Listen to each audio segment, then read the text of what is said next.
Good day, students. Today I will be giving you a recorded lecture on the school-age child and the family. Okay, so this is going to be the second to the last lesson for your GND concept. Your school age covers 6 to 12 years of age, and developmental theory-wise, according to the psychosexual stage, they are in the latency stage. Now, just a recap, in your latency stage, there is a repressed interest in sexuality, and the child therefore develops social and intellectual skills. Okay? As for the psychosocial stage, according to Eric Erickson, your school age child is battling between industry versus inferiority. Okay, so just to define again, the industry is learning how to do things well, while inferiority is the feeling that they cannot do things they can actually do. Okay, I'd like to think of school age as the period in a child's life wherein he or she is trying to figure out what he or she is good at. And it's the on the part of the parents and even on teachers as well to help guide the child on where he or she can find his or her talents. Okay, so it's all about encouraging one's passions, it's all about finding out where you are good at during your school age years. Okay, so as for the cognitive stage, according to John Piaget, the school ager is in the concrete operational thought.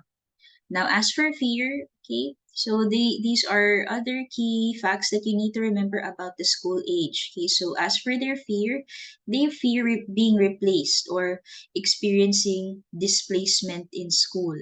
Okay, so this is the point in their life wherein they would like to be acknowledged for their accomplishments, their victories and triumphs in school, and they really take failures quite seriously. Okay, so next, they also fear the loss of privacy and the fear of death. Now, as for play, your school ager is now into competitive play. This is the time wherein um, they definitely like enjoying play activities with their peers, but at the same time, they're they already know how to appreciate and follow simple rules and regulations in whichever game they are playing. Now, as for growth and development of the school age, their physical growth and development has the following details. Okay, so their average weight gain is 3 to 5 pounds. Okay, sorry for the error.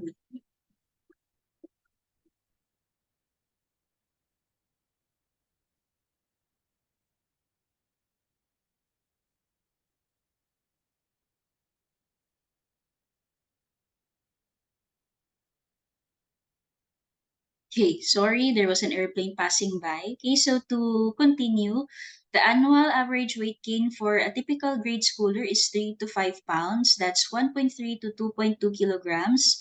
And they also experience an increase in height, which is 1 to 2 inches or 2.5 to 5 cm. Their posture also appears more erect. By 10 years of age, their brain growth is already complete.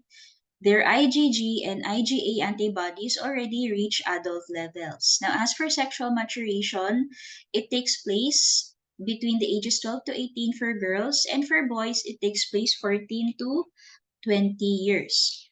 Girls also appear taller by 2 inches, that's 5 cms or more than boys.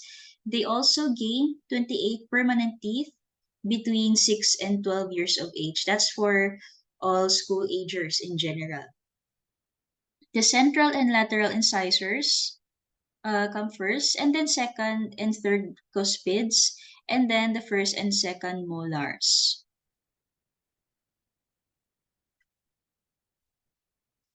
Now, as for developmental milestones, okay, they have the following gross motor development. By the age of 6, they can endlessly jump, tumble, skip, and hop.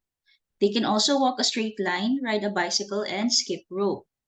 They also are more quiet And there are also more defined gender differences which are manifested in play.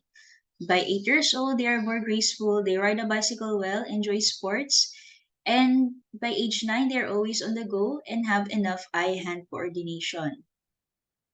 By the age of 10, they are more interested in perfecting their athletic skills. And by age 11, they may feel awkward because of growth spurts. And because of this, they may drop out of sports activities. Okay, because some may feel already conscious about the changes in their growing bodies.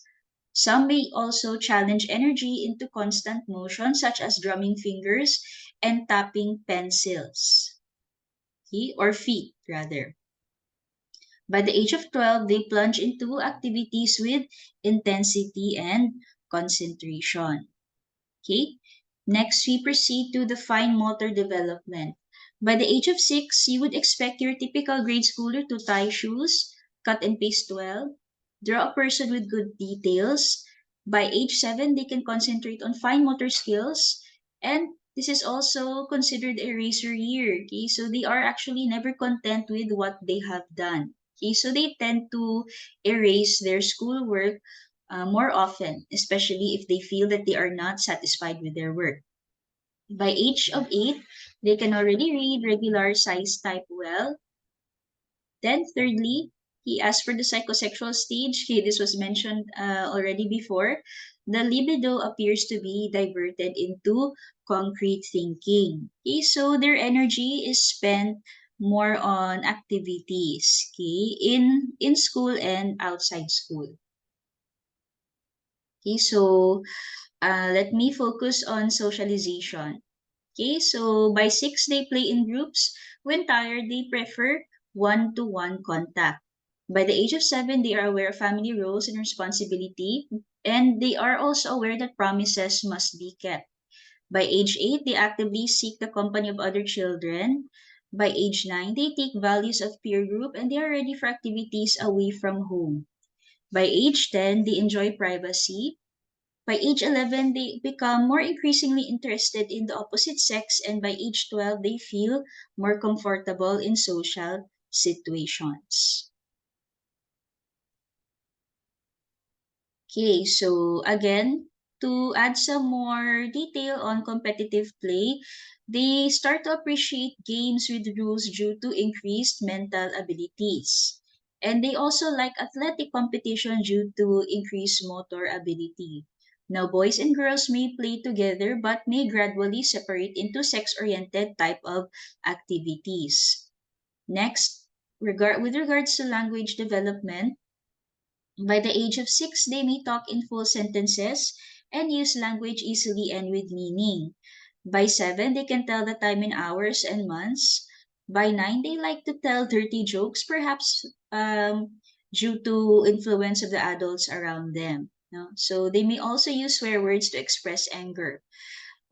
And by age 12, they already start having a sense of humor and they can even carry on adult conversation. Now, let's say for example, you're handling a school ager in the hospital setting. Okay, so knowing this, you would expect na you would expect that the school ager will be open to talking about his or her condition or his or her hospital stay. And it is expected that you would include the school ager in health teachings, no? Especially in discussions about um, the management of his or her disease, okay, or surgery. Okay. As for emotional development, your school ager has the ability to trust others, and they also have a sense of respect for their own worth. They can also accomplish small tasks independently due to their growing sense of autonomy. Now, as for moral and spiritual development, they are in the pre-conventional stage. They concentrate on being nice and being fair. They still cannot see yet the highest level of moral reasoning, and when it comes to religious practices, they are just starting to learn about rituals and the meaning behind their religious practices. Now, the distinction between right and wrong becomes important at this point.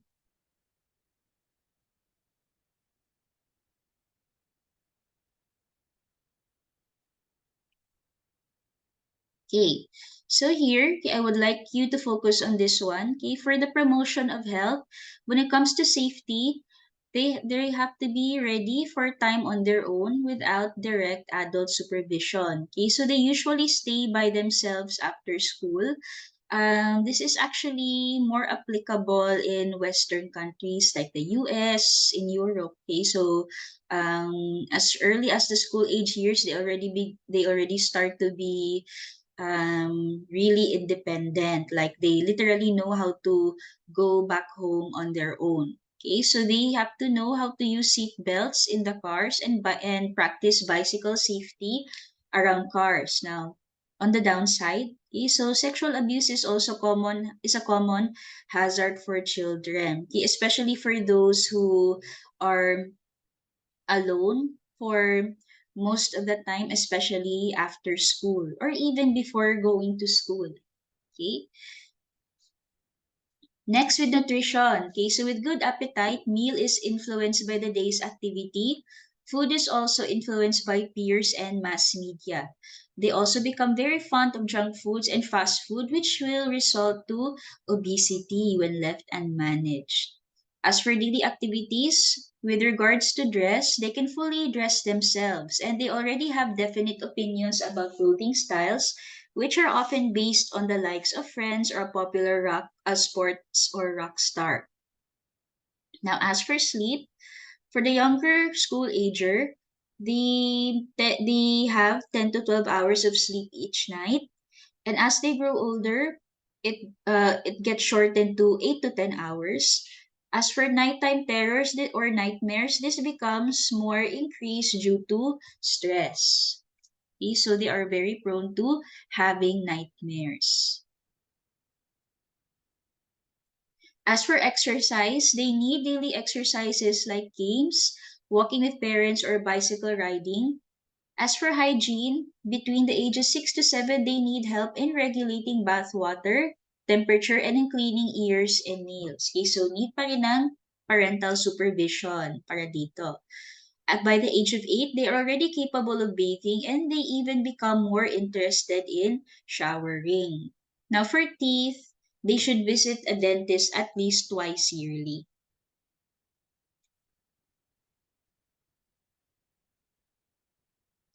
Okay, next important part, we have these parental concerns. Okay, so as for school experience, adjusting to grade school is a big task. So health adjustment should include an inquiry about progress in school. So that's what parent-teacher meetings are for. Okay, so the biggest task for the school ager is learning how to read. Okay, second, we have this phenomenon known as latchkey children. Again, this is more common in children who are living in Western countries. Okay, so children who are without adult supervision for part of each weekday. Okay, so they have their own keys to their homes and they definitely go home on their own. Okay, so they will develop an increased tendency to accidents, delinquent behavior due to decreased parental supervision, alcohol or beginning drug abuse, or decreased school performance. Okay, so that's the downside of latchkey children. As for discipline, punishments are avoided, withdrawal of privileges is used. So parents should be consistent in implementing discipline. So timeout is a technique of helping children learn that actions have consequences. Okay, so just recently, I had this experience with my nephew. Okay, so one morning, he borrowed my iPad tapos connected yung Apple Pencil ko. Okay, so later in the afternoon, when I was looking for my Apple Pencil, I discovered na na-crack pala. Okay, so I found out na he was using my Apple Pencil for drawing. Okay, so my art app dun sa iPad ko. Okay, and then he did not return the Apple Pencil uh, to the case. And then he ended up sitting on it most of the time until sa nag-crack siya. Okay, so as a consequence, I really told my nephew that he is not allowed to play with my iPad, okay, for a month. Okay, I think ongoing siya actually more than a month. Okay, so that's an example of withdrawal of privileges. Okay, para malaman niya na what he did was wrong. Okay, next we also have dishonesty behavior or stealing. So this occurs when the child is gaining an appreciation for money but not yet balanced by strong moral principles. So the importance of property rights should also be reviewed. Okay. Next, you have acquisition of skills. So this, again, the main task for the school ager is learning how to read. So we have to prepare the school child for this by reading to them since infancy. Okay, so this is on the part of the parents, obviously. Okay, so next we have dental health. So one of the main health concerns is dental caries. So this is a progressive destructive lesion or decalcification of the tooth enamel and dentin. It is actually preventable with proper brushing and use of fluoridated water or fluoride application. Next we have, excuse me, wait lang ha, pause muna.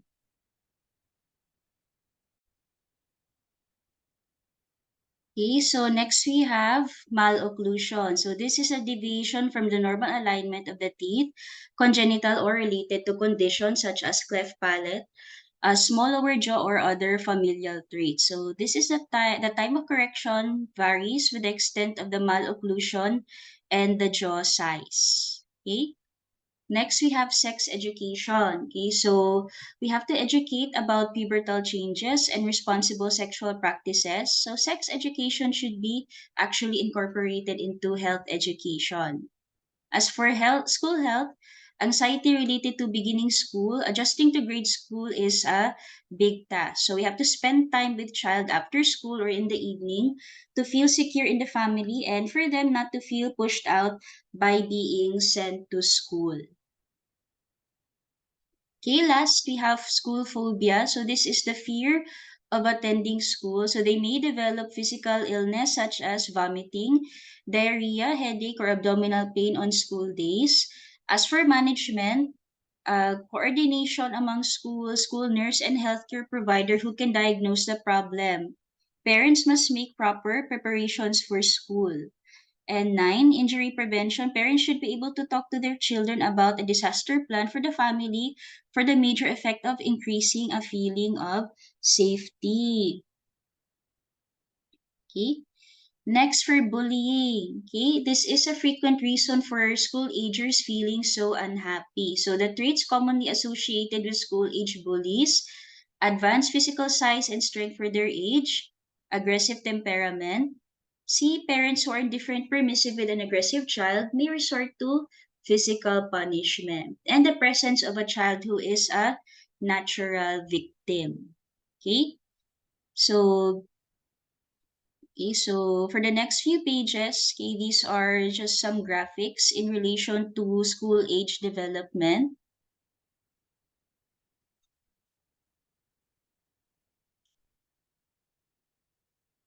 Okay, and that ends our lesson on school age.